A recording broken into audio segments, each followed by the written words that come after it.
चलो गाइस, तो आगे बढ़ते हैं। अपन ने पार्ट 1 में यहाँ तक कंप्लीट किया था। Now let's continue part 2।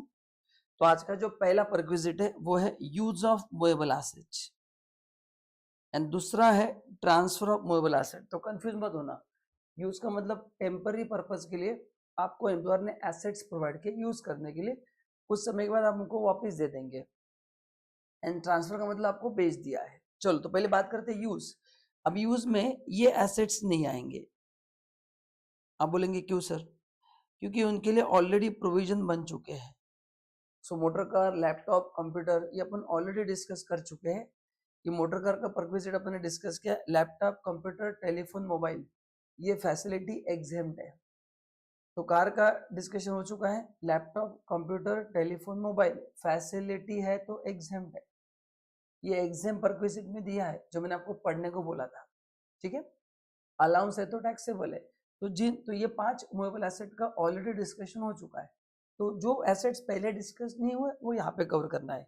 अब इसमें दो पॉसिबिलिटीज है। आपको जो एसेट दिया वो कंपनी का खुद का है, तो कंपनी ने जिस रेट पे परचेस किया था, नॉट डब्ल्यूडीवी, उसका परचेस प्राइस, उसका 10% आपकी इनकम में ऐड होगा। और रेंट पे लिया तो रेंट आपकी इनकम में ऐड होगा। तो आपको एग्जाम में देखना है कि एम्प्लॉयर ने वो खरीदा है या रेंट पे लिया है। जो भी उसका कॉस्ट है वो आपकी इनकम में ऐड होगा। बस जब 10% लेते हैं तो बच्चे गलती करते हैं। क्या गलती होता है मैं आपको बताता हूँ। जैसे कोई एसेट आपको 1 जनवरी से प्रोवाइड किया है। एग्जाम में क्वेश्चन आता है कि 1 जनवरी से इनको म्यूजिक सिस्टम यूज करने के लिए दिया है। ठीक है। आप उसका 10% लेते हो। सपोज उसका कॉस्ट है 2 लाख रुपया म्यूजिक सिस्टम का। बच्चे यहाँ तक सही करते हैं, बट एक चीज भूल जाते हैं। कोई बता सकता है क्या? ये 3 मंथ्स का है तो इंटू 3/12 करना मत भूलिए। सी, अगर डेट नहीं दिया है, अगर ये 1 जनवरी नहीं देते तो आप पूरे साल का करना है। मैंने क्लास में बहुत बार बोला है कि सैलरी में हर बार 12 मंथ्स नहीं होगा, आपको पीरियड चेक करना है। अगर पीरियड के बारे में कुछ नहीं दिया तो you take it for 1 year, but अगर दिया है तो यहाँ पे मैंने दिया है 1 जनवरी से, तो 1 जनवरी से 31 मार्च 3 मंथ्स। ये तो ईयरली होगा 20,000 इंटू 3/12, तो ये 5,000 लेना मत भूलिए। कितना लेना है? 5,000। बस ये छोटी छोटी मिस्टेक्स हो जाती है एग्जाम में, घाई घाई में, इजी इजी इसलिए अपन करते हैं। आपको पता ही है, बट मेरा काम है रिवीजन में ये भी बताना। ठीक है। चलिए, तो पीरियड चेक करना है। कोई भी हो, एचआर हो, कोई भी, पूरे सैलरी में सी जहां जहां पे डेट्स आते हैं ना, you have to be little extra careful. Next है ट्रांसफर ऑफ मूवेबल एसेट। मतलब आपको एसेट उन्होंने बेच दिए है। क्या दिए है? बेच दिए है। तो उसमें क्या करना है आपको? डब्ल्यूडीवी निकालना है। अच्छा, आप बोलेंगे सब बेच दिया तो फायदा कैसे होगा? फायदा तब होगा जब value of perquisite is equal to WDV minus sale price.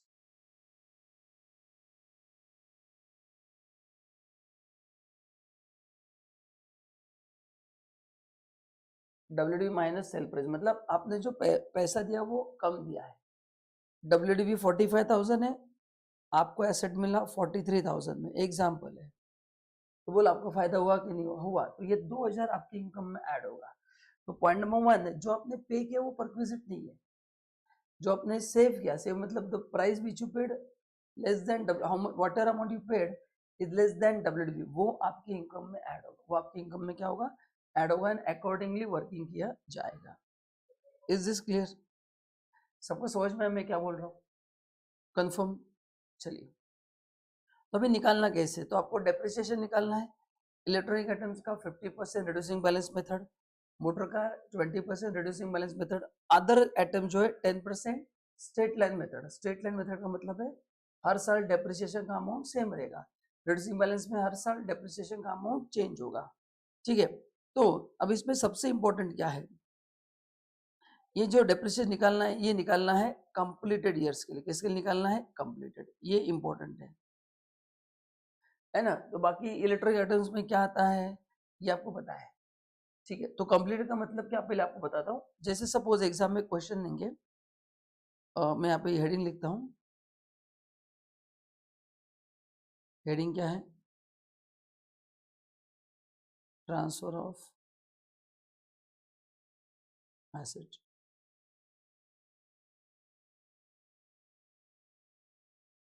Company का परचेज डेट दिया जाएगा। सपोज 13 अक्टूबर 2022 को कंपनी ने परचेज किया है, तो कंप्लीटेड मतलब यहाँ से 1 ईयर काउंट करना है, 13 अक्टूबर 2023। तो फाइनेंशियल ईयर नहीं करना है, डेट ऑफ परचेज के हिसाब से करना है, ये सब कुछ जम जाता है। फिर यहाँ से अपन आ गए अपने प्रीवियस ईयर में, ये सेकेंड ईयर है।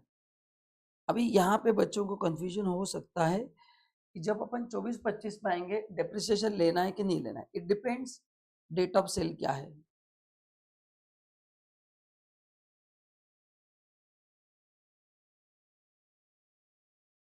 डेट ऑफ सेल क्या है उसके ऊपर डिपेंड है। अगर डेट ऑफ सेल सॉरी इस डेट के पहले आ रहा है या तो इस डेट के बाद आ रहा है, तो अगर डेट ऑफ सेल 1 साल के पहले आ रहा है तो फिर आपको ये डेप्रिसिएशन क्लेम नहीं करना है। एंड अगर यहाँ पे आ रहा है तो आप ये जो डेप्रिसिएशन आप क्लेम कर सकते हैं। कौन सा वाला? सेकंड वाला, ये वाला। तो यहाँ से 1 साल कंप्लीट होना चाहिए। ये कंप्लीट होने के पहले अगर एसेट बेच दिया है तो उस साल का डेप्रिसिएशन नहीं लेना है, आगे बेचा तो इस 1 साल का लेना है। फिर नेक्स्ट क्वेश्चन आएगा कि सपोज सेल डेट है 1 दिसंबर 2024, ठीक है, तो इस पीरियड का डेप्रिसिएशन लेना है क्या? वापस नहीं लेना है। अक्टूबर 24 तक तो लेना है, अक्टूबर 24 से दिसंबर वो भी नहीं लेना है। सो सिंपल लर्निंग पॉइंट क्या है? Part of the year shall be ignored. जो ईयर कंप्लीट हुआ है वही से डेप्रिसिएशन लेना है। बस ये अगर अपने ध्यान में रखा तो फिर सॉल्विंग बहुत सिंपल है, ठीक है।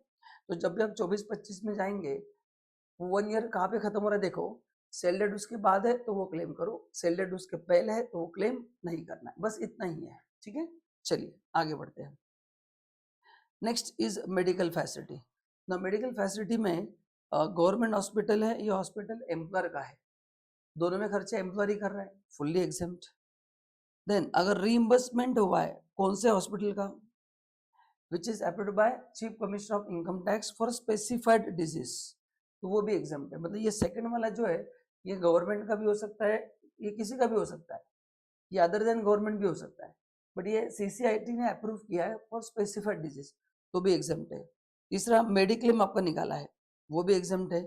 चौथा रीइंबर्समेंट ऑफ मेडिक्लेम भी एग्जाम्प्ट है।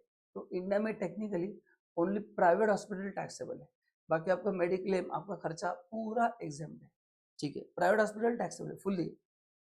तो लर्निंग पॉइंट क्या भी, आउटसाइड इंडिया क्या है, ये इन इंडिया हो गया।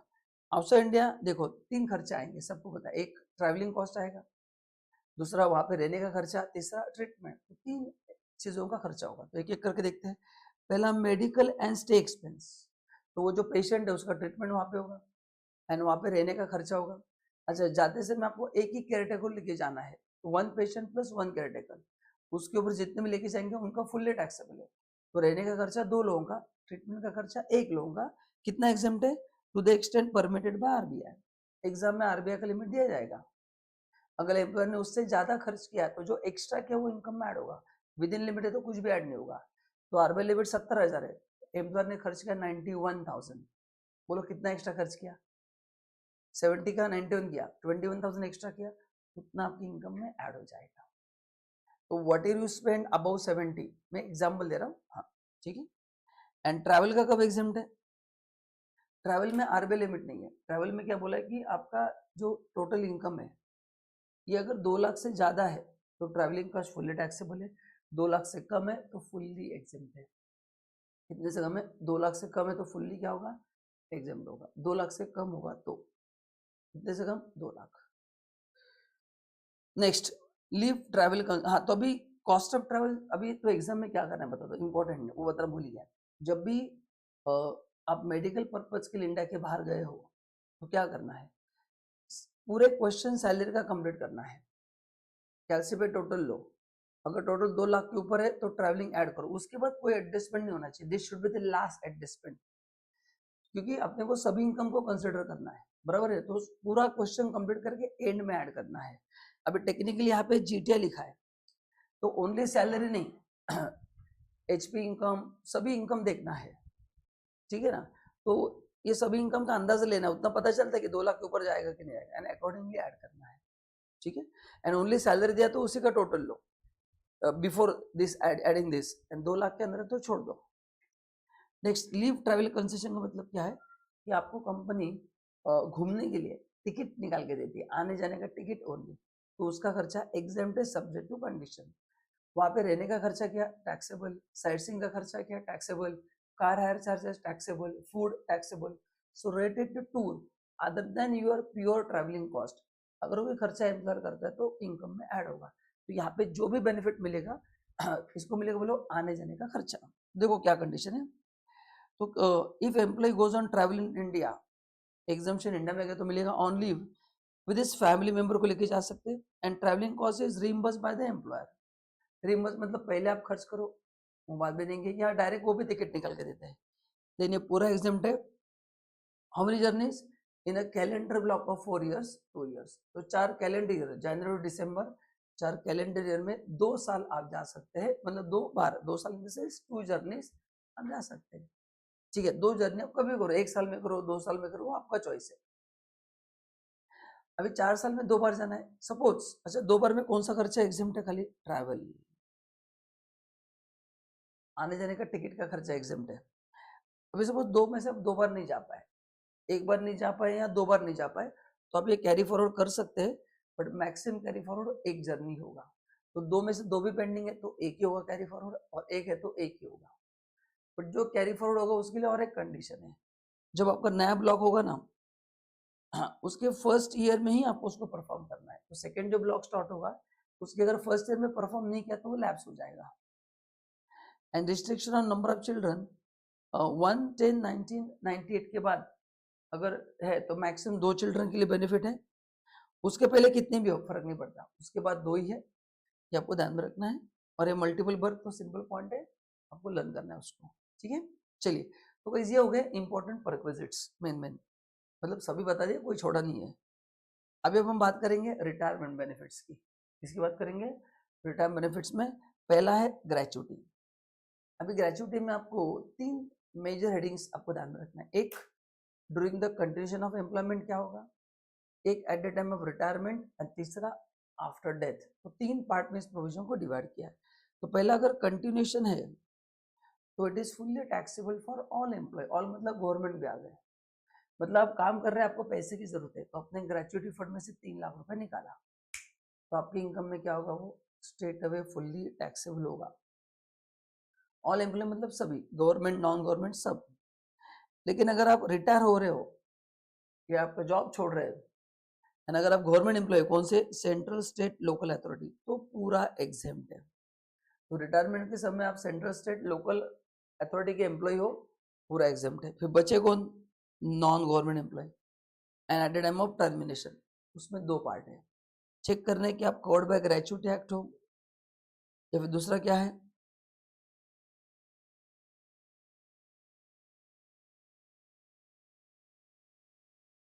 Not covered bye gratuity act. तो अगर आप ग्रेचुटी एक्ट में कवर्ड हो तो देखो क्या होगा, पहला, एक एक्चुअल ग्रेचुटी रिसीव्ड, जो क्वेश्चन में दिया जाएगा, टेंशन नहीं, 20 लाख गवर्नमेंट का लिमिट है, टेंशन नहीं। बस दोस्तों आपको इतना ही लर्न करना है। बच्चा ने से डरते इस प्रोविजन से, टेक्निकल बताओ, एक ही तो कंडीशन आपको लर्न करना है, 2 तो फिक्स्ड है। एक्चुअल क्वेश्चन में दिया जाएगा 20 लाख लिमिट आपको पता है, तो 15/26 means half month salary into completed years of service. तो इसके लिए मैंने यहाँ पे दिया है कि आपको फ्रैक्शन क्या करना है, 6 मंथ के ऊपर है तो उसको पूरा साल काउंट करना है ना, मतलब 15 ईयर 9 मंथ्स है तो अपन 16 ईयर्स लेंगे, एग्जैक्टली 6 है तो इग्नोर करेंगे, 6 मंथ्स प्लस 1 डे है तो अगला लेंगे। एंड सैलरी कौन सा लेना है, basic plus day only eight the time of retirement, 1 महीने का लेना है, क्योंकि अगले वाले ग्रेचुटी में अपन 10 मंथ्स का एवरेज लेते हैं। कोड बाय ग्रेचुटी एक्ट है तो आपको 1 मंथ का बेसिक प्लस डी लेना है, और सैलरी में क्या करना है, पीरियड में 6 मंथ के ऊपर है तो अगला साल, एग्जैक्टली 6 मंथ है तो फिर वो प्रीवियस ईयर ही लेना है। बस 15/26 हाफ मंथ सैलरी, 26 कहाँ से है, मैंने क्लास में कहा था 4 वीकली हॉलीडेज, तो 30 - 4, मतलब 1 वीक में 1 हॉलीडे, तो मंथली 4 हॉलीडे हो गए। सो ये ऐसे 26 है, एंड उसको आधा करने के लिए 15/26। तो कंडीशन सी में ही थोड़ा आपको वर्किंग करना है, वो भी बहुत सिंपल है। सैलरी टॉपिक बड़ा है लेकिन डिफिकल्ट नहीं है। अभी दूसरा देखेंगे, not covered bye gratuity act, पहले 2 चीजें सेम ही है, बस तीसरा पार्ट अलग है। क्या लगे तीसरे में? देखो पहला है अभी आपको 1/2 लेना है, मतलब 15/30 लेना है।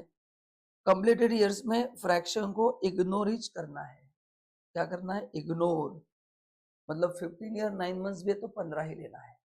ऊपर 15 ईयर 9 मंथ्स है तो 16 लेना है, यहाँ पे 15 ही लेना है। ये भी क्लियर है sir? Average salary per month, अभी यहाँ पे दोनों चीजें नहीं होगी। What is salary and what is average, दोनों चीजें नहीं है। कवर्ड बाय ग्रेच्युटी एक्ट में सैलरी में ओनली बेसिक प्लस डी है। Not covered bye gratuity act में 3 चीजें लेना है, basic, DA if applicable, plus commission based on turnover. ये जो अपन ने एचआरए के लिए यूज किया था ना, वही लेना है, वही सैलरी आप लेना है और उसका एवरेज लेना है लास्ट 10 मंथ्स का preceding the month of retirement, है ना। तो सपोज कोई बंदा 12 जनवरी 2025 में रिटायर हुआ है, ठीक है। तो देखो कैसे होगा, अभी दोनों का बता देता हूं मैं। पहला अपन देखेंगे not covered bye gratuity act से यहाँ पे क्या होगा, जिस महीने में रिटायर हुआ है उसको इग्नोर करना है, मतलब दिसंबर को इग्नोर, जनवरी को इग्नोर करना है।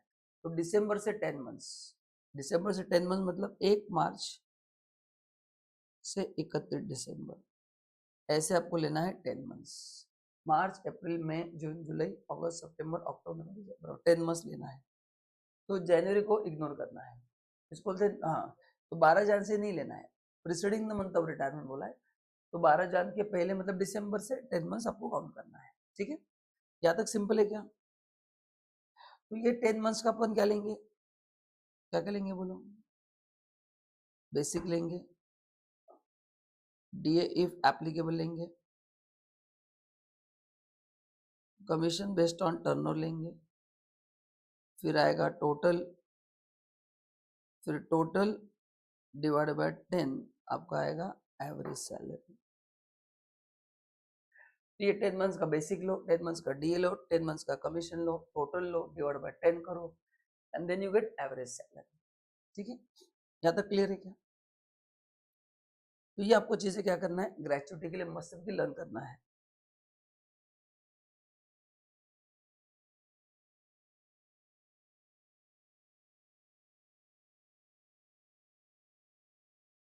ठीक है, चलो तो ये क्लियर है।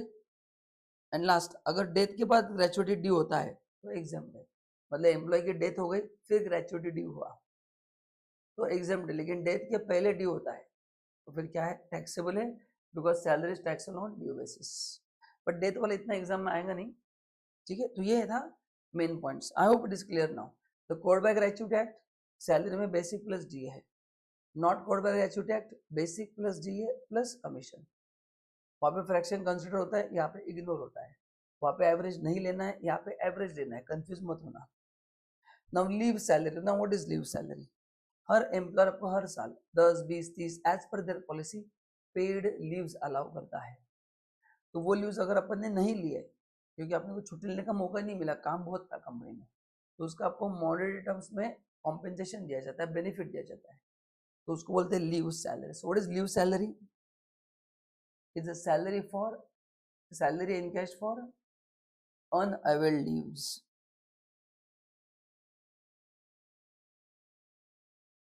जितनी आपकी छुट्टियां पेंडिंग है अनअवेल्ड, उसके लिए आप जो पैसा लेते हैं वो है लीव सैलरी, ठीक है। अब इसमें भी सेम ही है, ड्यूरिंग द कंटिन्यूएशन आपने इसको कैश में कन्वर्ट किया तो fully taxable for employee, same like gratuity.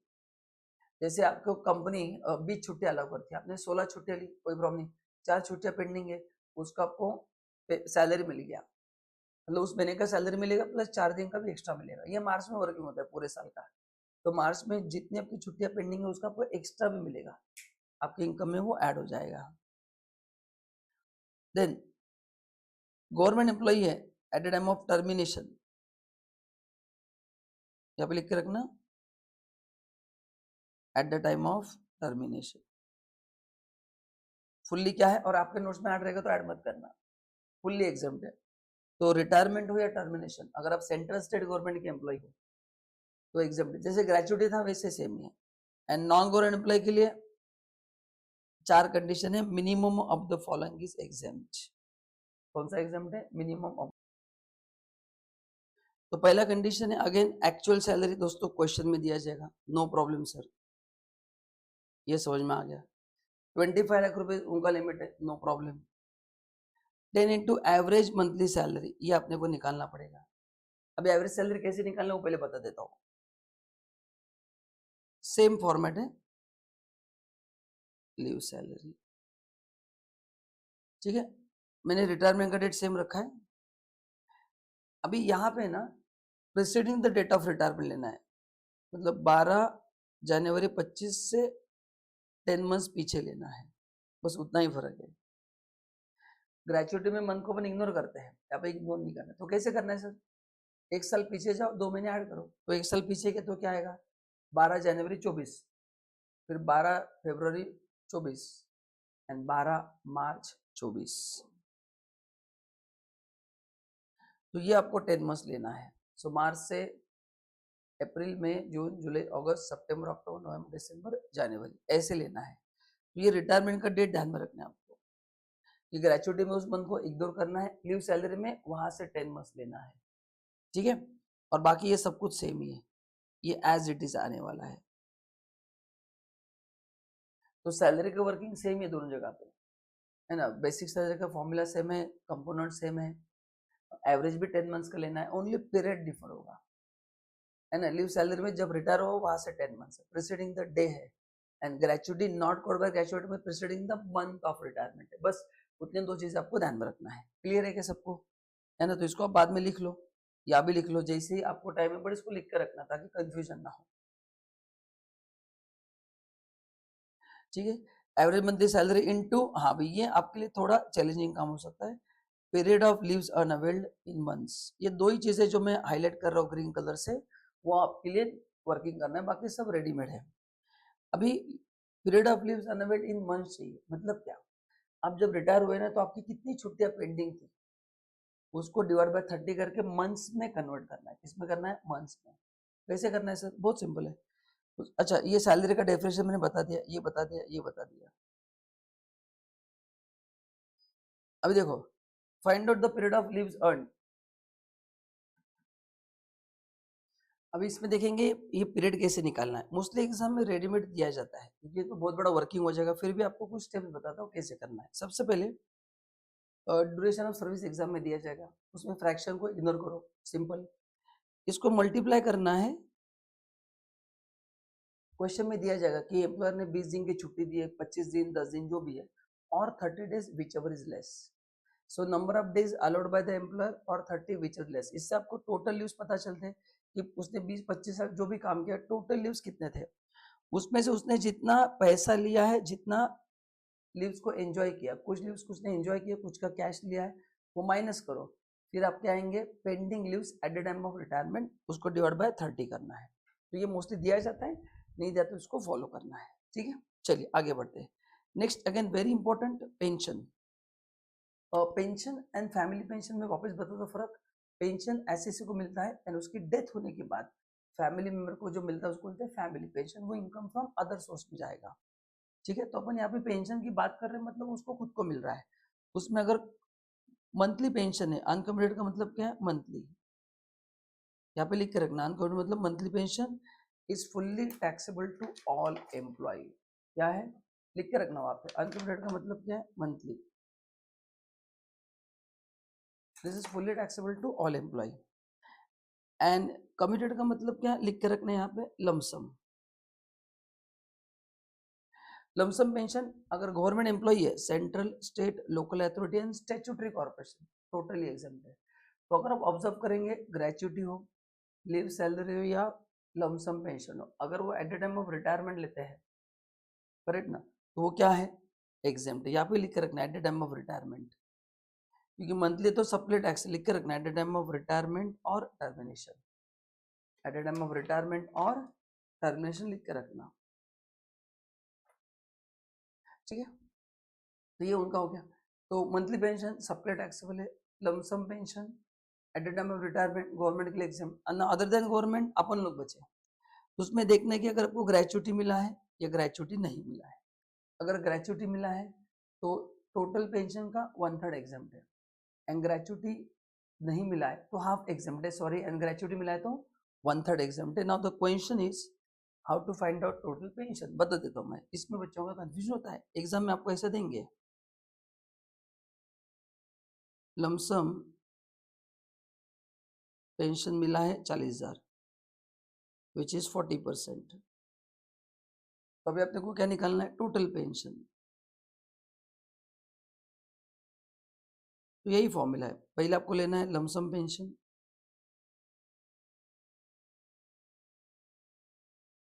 Upon percentage of lump sum pension. तो 40,000 डिवाइड बाय 40%, तो ये आएगा 1,00,000 रुपया। तो this is called as a total pension.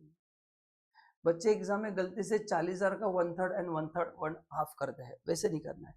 And फिर इसके दो पार्ट होंगे, इसका हाफ या इसका 1/3। तो ग्रेचुटी मिला है तो 1/3, नहीं मिला है तो हाफ, और ये अमाउंट 40 में से माइनस होगा, एंड बचा हुआ कुछ पॉजिटिव है तो टैक्स देना है। तो 40,000 में से जो एग्जेम्पशन मिलेगा ये अमाउंट मिलेगा, समझा आपको।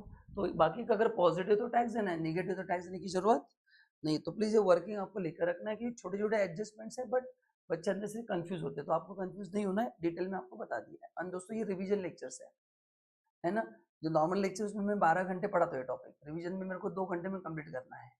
अगर मैंने रिवीजन 6 घंटे लिया तो वो रिवीजन रहेगा ही नहीं। तो रिवीजन लेक्चर इसी तरह से देखे जाते हैं, इसलिए मैंने बार बार बोल रहा हूँ कि आपको पहले सभी लेक्चर देखना है, डायरेक्ट रिवीजन से काम नहीं होगा। तो पहले पूरा आपको लेक्चर देखना है, मतलब पूरा टॉपिक कवर करना है, फिर देखो तो फायदा होगा, ठीक है। अगर आप यूएनओ को एम्प्लॉय तो एग्जाम्प्ट है, और ये अपन ऑलरेडी डिस्कस कर चुके हैं। नेक्स्ट, एम्प्लॉयर का जो कंट्रीब्यूशन है टू नेशनल पेंशन स्कीम, ये अपन आगे देखेंगे, वो आपकी इनकम में पूरा ऐड होगा। जितना भी एम्प्लॉयर ने आपके लिए कंट्रीब्यूट किया है तो वो आपकी इनकम में ऐड होगा। इसका डिस्कशन हम करेंगे पीजीपीपी में, कितना ऐड होगा उसके कैलकुलेशंस है। वीआरएस का अगर आपको पैसा मिला है, वॉलंटरी रिटायरमेंट स्कीम, इतना कुछ एग्जाम में आता नहीं, एक्चुअल अमाउंट और 5 lakh which ever is less आपकी इनकम में क्या होगा, ऐड होगा। एन्युटी वगैरह ठीक है, आप पढ़ लेना। अप्रूव्ड सुपर एन्युएशन फंड, ये भी एक एम्प्लॉय वेलफेयर फंड है। इसमें एम्प्लॉयर का जो कॉन्ट्रीब्यूशन है वो 1.5 लाख तक एग्जाम्प्ट है। उसके ऊपर जो भी क्वेश्चन में देंगे आपको इनकम में ऐड करना है। उसपे जो आपका जो कॉन्ट्रीब्यूशन है वो सेम लाइक एटीसी में मिलेगा, उसका इंटरेस्ट एग्जाम्प्ट है, एंड मैच्योरिटी अमाउंट भी क्या है, एग्जाम्प्ट है। तो उसका जो मैच्योरिटी मिलेगा वो भी क्या है, एग्जाम्प्ट है। उसका मैच्योरिटी अमाउंट भी क्या है, एग्जाम्प्ट है, ठीक है। हाँ, ये आ गया इंपॉर्टेंट प्रोविडेंट फंड। अभी 4 प्रकार के फंड्स अपन पढ़ने जा रहे हैं, statutory, recognized, unrecognized and public provident fund. अपने को वर्टिकली पढ़ना है। तो स्टैट्यूटरी प्रोविडेंट फंड में जो एम्प्लॉयर का कंट्रीब्यूशन है वो टैक्सेबल नहीं है। आपका जो कंट्रीब्यूशन है उसमें आपको 80 में डिडक्शन मिलेगा, उसका इंटरेस्ट भी एग्जेम्प्ट है, और लमसम मैच्योरिटी भी क्या है, लमसम और मैच्योरिटी आप बोल सकते हैं, वो भी एग्जेम्प्ट है। तो स्टैट्यूटरी प्रोविडेंट फंड का सब कुछ एग्जेम्प्ट है। एम्प्लॉयर कंट्रीब्यूशन एग्जेम्प्ट, आपका कंट्रीब्यूशन 80 में बेनिफिट मिलेगा, इंटरेस्ट एग्जेम्प्ट, मैच्योरिटी अमाउंट भी क्या है, एग्जेम्प्ट है। Next is recognize provident fund.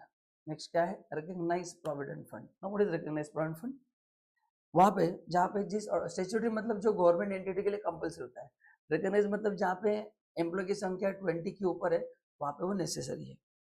तो उसमें एम्प्लॉयर का जो कॉन्ट्रीब्यूशन है वो 12% तक ऑफ सैलरी तक एग्जाम्प्ट है। तो एम्प्लॉयर ने अगर 16% किया तो ऊपर का 4% आपकी इनकम में क्या होगा, ऐड होगा, ठीक है।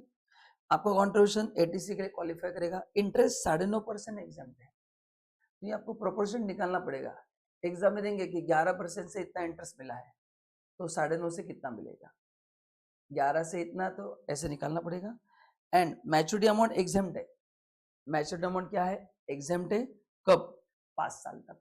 अगर आप विड्रॉ नहीं करते तो, मतलब फंड स्टार्ट होने के बाद 5 साल के बाद विड्रॉ करते तो एग्जाम्पल, 5 साल के अंदर अगर आपने पैसा विड्रॉ किया तो लाइक यूआरपीएफ वो टैक्सेबल होगा। तो आरपीएफ का पैसा 5 साल के बाद एग्जाम्प्ट है, 5 साल के अंदर it is taxable as URPF, जो अभी अपन डिस्कस करेंगे। यूआरपीएफ मतलब अनरिकॉग्नाइज्ड प्रोविडेंट फंड, जो एम्प्लॉयर ने एसएच बनाया, उसके लिए मैंडेटरी नहीं, उसने मन से बना दिया है। तो एम्प्लॉयर का कॉन्ट्रीब्यूशन नॉट टैक्सेबल, आपको एटीसी का बेनिफिट नहीं मिलेगा, because this is not recognized by income tax act. इसका इंटरेस्ट टैक्सेबल नहीं होगा, बट मैच्योरिटी अमाउंट टैक्सेबल होगा। मैच्योरिटी अमाउंट क्या होगा? टैक्सेबल होगा। कितना होगा? देखो, एम्प्लॉयर का जो कॉन्ट्रीब्यूशन है उसका इंटरेस्ट, सी आपको ये फंड से जब पैसा मिलेगा इसमें 4 चीजें रहेगी, employer contribution, your contribution, interest on your contribution, interest on employer. तो 4 चीजें दिमाग में रखने की, 4 चीजें होगी। उसमें से जो एम्प्लॉयर का है तो उसने आज तक आपके लिए जो कॉन्ट्रीब्यूट किया प्लस उसके ऊपर का इंटरेस्ट, ये आपके लिए सैलरी इनकम होगा। सो एम्प्लॉयर ने जो भी किया उसका कॉन्ट्रीब्यूशन, इंटरेस्ट, सैलरी इनकम। आपका कॉन्ट्रीब्यूशन का जो इंटरेस्ट है वो इनकम फ्रॉम अदर सोर्स में जाएगा, एंड आपका कॉन्ट्रीब्यूशन टैक्सेबल नहीं होगा, क्योंकि वो आपने जो पैसा दिया वही आपको मिला है और उस पर अपन ने ऑलरेडी टैक्स दिया है। तो your contribution is not taxable, interest on your contribution is taxable as income from other source, and employer contribution and interest ये सैलरी में जाएगा, एंड सेम होगा आरपीएफ के साथ। तो रिकॉग्नाइज प्रोविडेंट फंड का पैसा अगर आप 5 साल में निकालते हैं तो ऐसे ही होगा। And PPF is not a that kind of provident fund, क्योंकि इसमें एम्प्लॉयर कुछ कंट्रीब्यूट नहीं करता है, ये एक इन्वेस्टमेंट ऑप्शन है। इसमें आपका कंट्रीब्यूशन 86 के लिए एलिजिबल है, इंटरेस्ट एग्जेम्प्ट है और मैच्योरिटी भी एग्जेम्प्ट है। एंड यहाँ पे सैलरी का फॉर्मूला क्या है? Basic plus DA plus commission, क्योंकि यहाँ पे आपको लेना है ना 12% ऑफ सैलरी, तो जो एचआरए के लिए फॉर्मूला वही यहाँ पे यूज करना है। ठीक है, ये एक प्रोविजन ध्यान में रखना है।